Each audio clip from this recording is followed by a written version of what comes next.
After walking through Matthias of Accid's fight against Memnon, the Scorpion King's ending reveals how the Dwayne Johnson character ultimately becomes the titular king.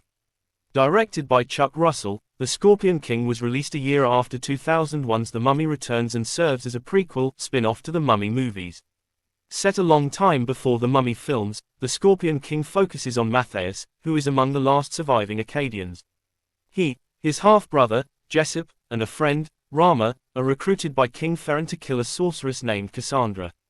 Since Cassandra possesses the ability to foresee the future, she proves to be a major threat to Memnon's enemies as she helps him predict and prepare for all imminent attacks. Although Matthias's initial plan fails and nearly kills him, he does not give up and vows to overpower Memnon.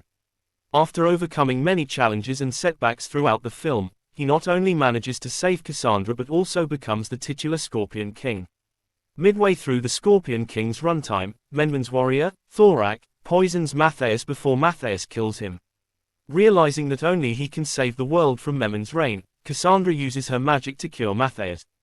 They then end up in the Nubian king Balthazar's camp, where Cassandra has two distinct visions. While Memnon's army brutally attacks Balthazar's rebel camp in one, Matthias dies during his fight against Memnon in the other. When she tells Matthias about her visions, he assures her he makes his own destiny.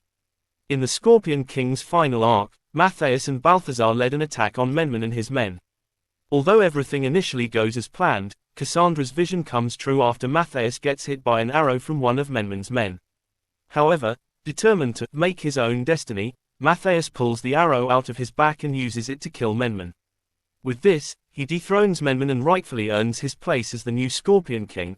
According to the Mummy franchise's lore, the Scorpion King is set exactly 5001 years before The Mummy and The Mummy Returns. The Mummy movies do not delve too deep into what happened to the Dwayne Johnson character after the events of The Scorpion King.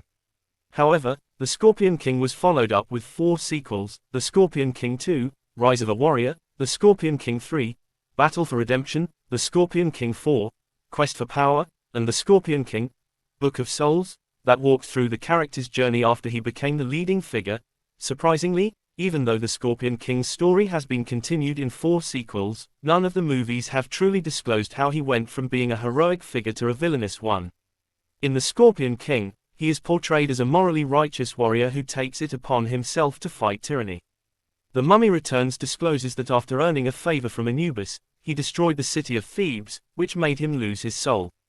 As a result, he was condemned to live in the oasis Anubis had granted him, forcing him to lose his humanity and become more ruthless over time. He remained in his monstrous hibernated state for over 5,000 years until the resurrected high priest Imhotep and Rick O'Connell awakened him in The Mummy Returns. Despite revealing these details about his past, The Mummy Returns never explores what led to the Scorpion King's moral corruption. Even the follow-up Scorpion King movies walk through his timeline but never highlight how he fell from grace. Owing to this, it would be safe to assume that acquiring immense power ultimately came at a great cost and warped his noble intentions. The Scorpion King's storyline is entirely fictional and, by no means, should be taken as a lesson in Egyptian history.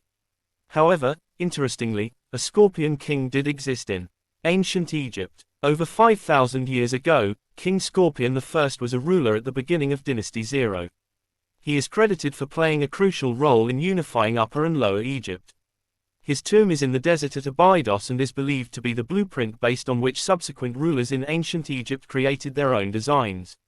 Scorpion King's tomb also serves as one of the earliest pieces of evidence for the consumption of wine in ancient Egypt. Although little seems to be known about the king, a 5,000-year-old graffito, discovered in 1995 in the Theban Desert Road Survey, has scorpion symbols that depict his win over an unknown proto-dynastic ruler. Scorpion King's tomb also serves as one of the earliest pieces of evidence for the consumption of wine in ancient Egypt. However, despite all the proof pointing towards the existence of a real Scorpion King, the Dwayne Johnson action movie seems to have nothing to do with real history.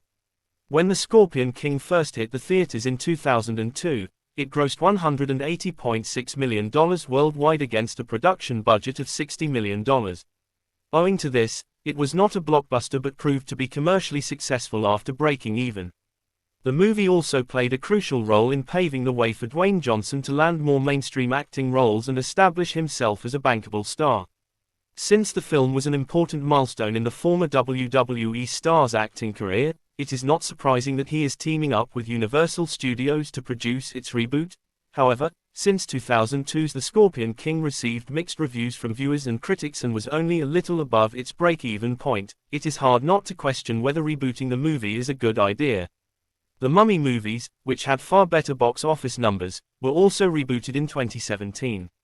However, despite having Tom Cruise as its lead, the reboot was panned by critics and even lost $60–95 million due to its high production and marketing budget. The Scorpion King may not necessarily meet the same fate as the 2017 reboot.